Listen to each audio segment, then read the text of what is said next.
Piers Morgan is editor-at-large at dailymail.com, and he joins us tonight. Hey, Piers.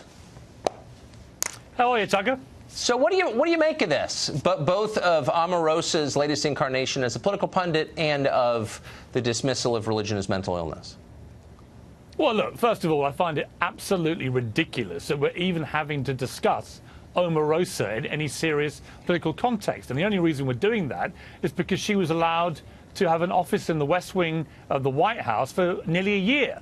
I don't know why Donald Trump would have ever let her in there. She's already behaving exactly how I could have predicted she would behave. In other words, she's squealing like a canary and taking them all down, as of course she was going to. She's Omarosa. She's a reality television star whose only raison d'etre is to be a poisonous little viper, spreading gossip, innuendo, and terrorizing everyone in her wake. So, first question, what was she doing there? There is no sensible answer. I mean, for all the time we spent on the Russia story, this is a bigger scandal. I agree. Omarosa worked in the White House? Really? Why? Democrats didn't even notice. I guess she's too, she seems normal to them.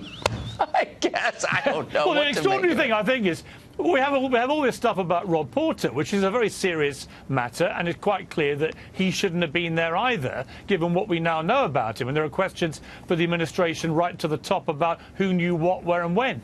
But if we're going to apply that logic and judgment to Rob Porter, where was the same logic and judgment about having Omarosa with her own office in the West Wing? I mean, it is almost beyond parody. And yet there is a serious point to this, Tucker, which is who is the president surrounding himself with? I have a lot of time for Donald Trump. I've known him a very long time. I met him when I took part on Celebrity Apprentice with Omarosa. But he's got to have better people around him in the White House, I think, than the types of people we see with Rob Porter and Omarosa.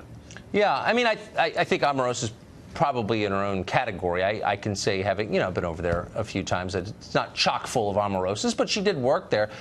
She became famous for being horrible. I don't think it's an overstatement.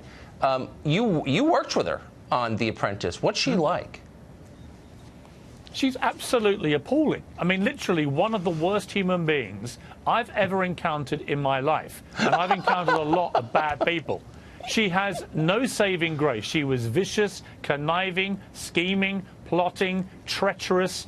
I mean, her first gambit to me, day one, first challenge, she sidles up to me. I've never even met this woman. And she says to me, "Hey, Piers, we should have a show-mance." I said, "What's a show-mance?" She went, she said, "On The Apprentice, everyone has sex together. So you and I could do that, and then we could sell it and make loads of money."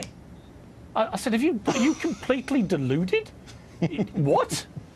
Please go away. She said, what's the matter with you? Are you gay? I went, no, just because I don't want to have sex with you on this show, that doesn't make me gay. So anyway, this was your Me Too moment? Literally for about... Well, I'm a victim here. I'm a victim of Omarosa, Tucker. But she gave me then for 4 or 5 weeks unrelenting 5 barrels of abuse, tirades, homophobic stuff, and really vicious, nasty stuff. And I couldn't believe it. I mean, she got beaten in the show. I ended up winning it. That stuck in her mind as well. Cut forward to the campaign, I think in the middle of 2016, I suddenly read she's going to be working for Donald Trump, the candidate. I'm like, what? How can that even make any sense? Then I hear, when he wins, she's going to be in the White House. Now, again, I have a lot of respect for Donald Trump, but I'm afraid with Omarosa, this made no sense at the time. It makes no sense now she's left. She apparently achieved absolutely nothing in her time in the White House other than disrupting everybody. And you can just bet your life she was there listening, plotting, scheming, probably tape recording. We're now going to have Celebrity Big Brother and all the stuff will come out of that. Then we're going to have the book, then the docuseries, and then the Lifetime movie, Tucker, at which point you and I are going to have to leave the country because it is so ridiculously absurd. That's one of the most vivid descriptions of anyone I've ever heard. Have you been in contact with her? I suppose you're not texting each other still.